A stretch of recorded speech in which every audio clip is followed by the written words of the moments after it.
Right, we're ready to begin with Texas A&M. Just a couple of reminders, the locker room is open at this time, and video is not permitted in this room. You can secure that down the hall on the left in the video distribution area. So we're going to go ahead and begin with questions for the two student athletes. If you have a question for either, if you'll raise your hand, and we'll get one of the floor microphones to you. Raise your hands. Okay, let's start on the far left front row. Dexter, how long does it take to take a disappointing loss like that and put it behind you and start focusing on, what's ahead? I think it depends on person to person.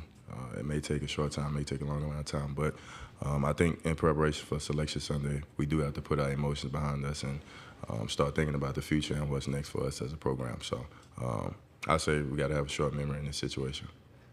All right, next question on the front row, left side.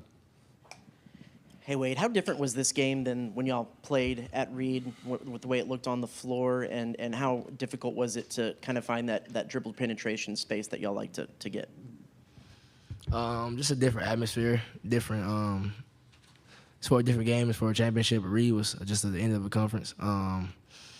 Credit to Alabama, they played some good defense tonight. We couldn't really get the best of rhythm as we normally do, but I don't think it was too big of a difference in the game. We just still needed to execute the things we needed to, but we didn't do it to the best of our ability today. Raise your hand if you have other questions for either of the student athletes. Raise your hand.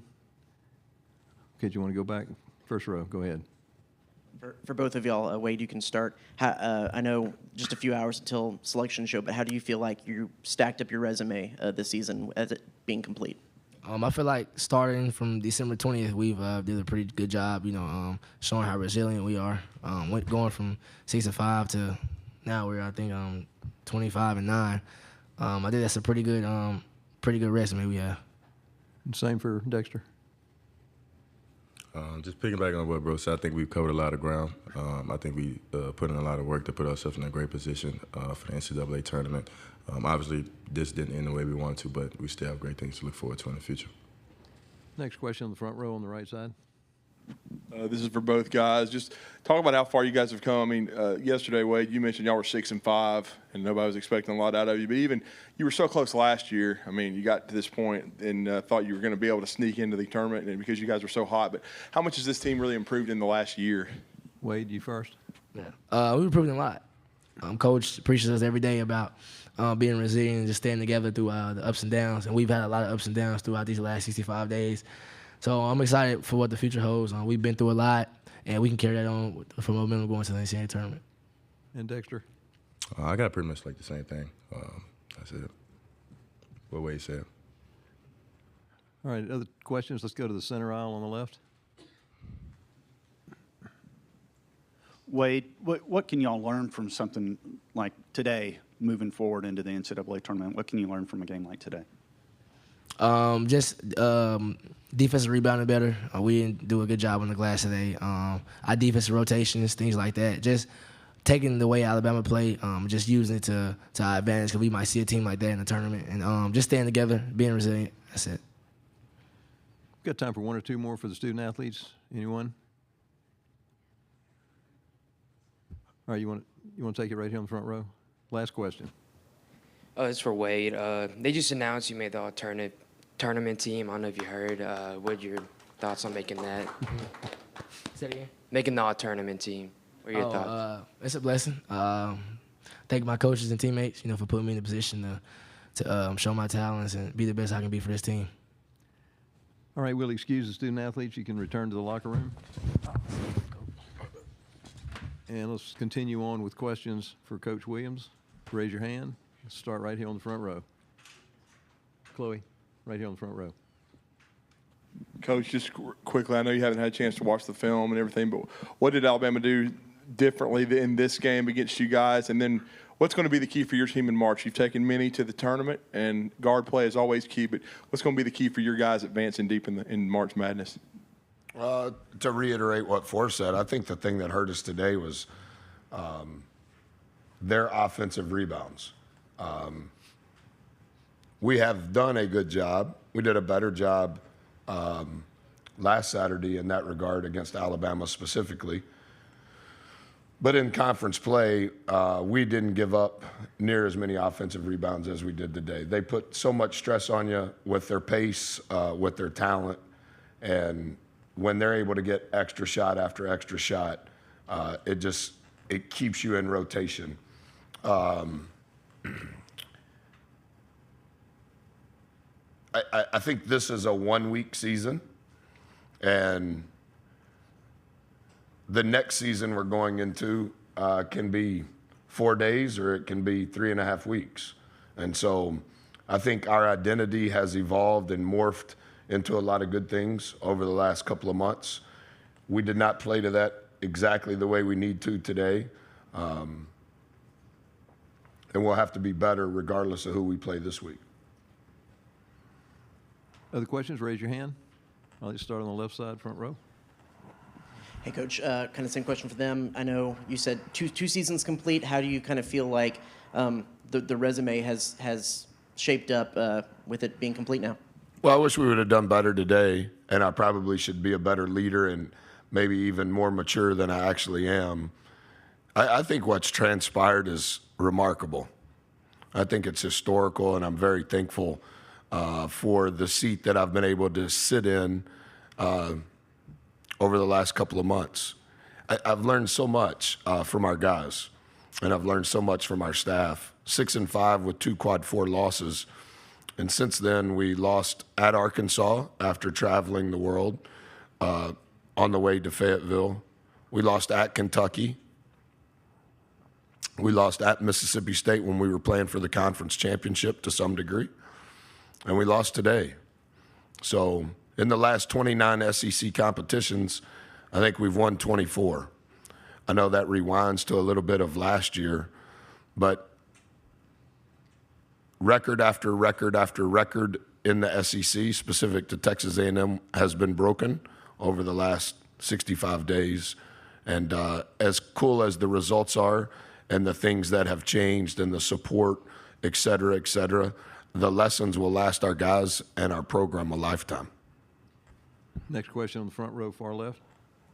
Yeah, Buzz, you just mentioned when y'all had lost since then. Every time y'all lost, y'all have bounced back pretty strong. How much,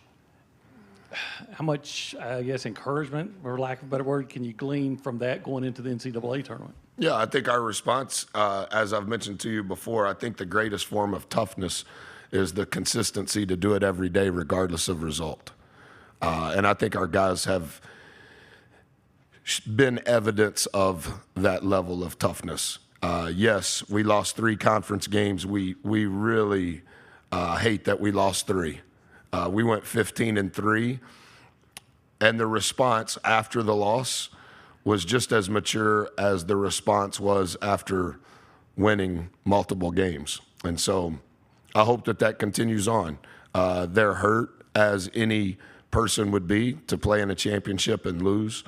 But I think that we've had reps of responding the right way. And I anticipate and hope and pray that that's the same going forward. Next question on the center aisle on the left. Buzz, I know there's more than one answer to this, but what is it that makes Brandon Miller special as a college player? His length, his size, his skill, can really shoot. And he's a mismatch nightmare. Who's going to guard him? Because he can pass, dribble, and shoot. He's a positionless player that has size, and he has that same versatility on the other end. And so you're going to be in a quandary no matter what your ball screen coverage is, no matter what the matchup is. Really, really, really good player. Next question on the second row on the right.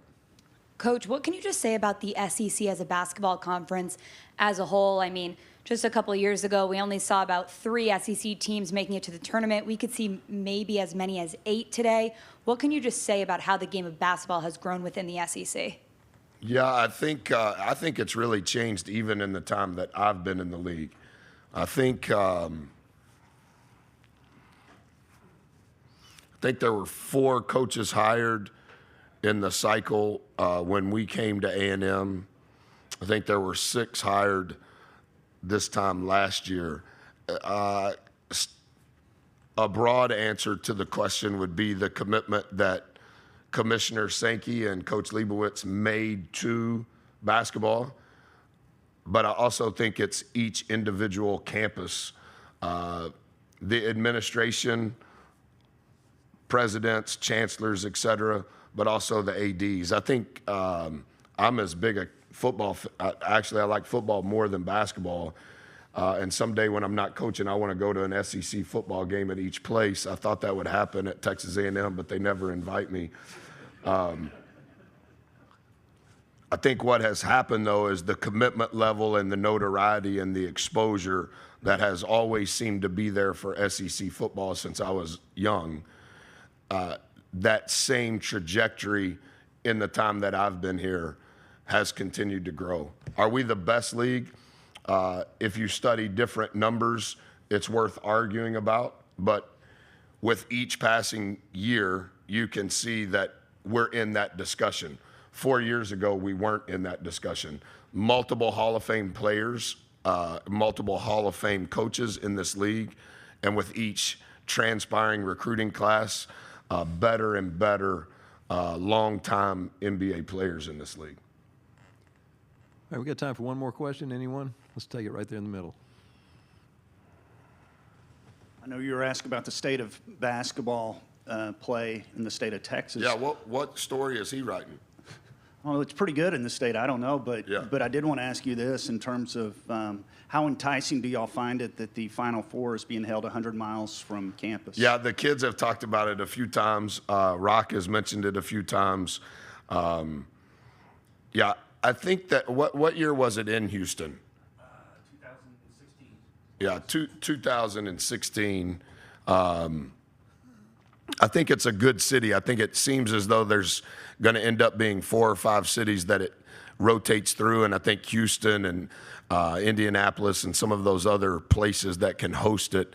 I do think that it's kind of cool, not that I'm using it to entice our guys. It's hard to win a game regardless of locale, but that it's just down the street is maybe be an easier drive for you than driving to Nashville. So Thank you. thank you.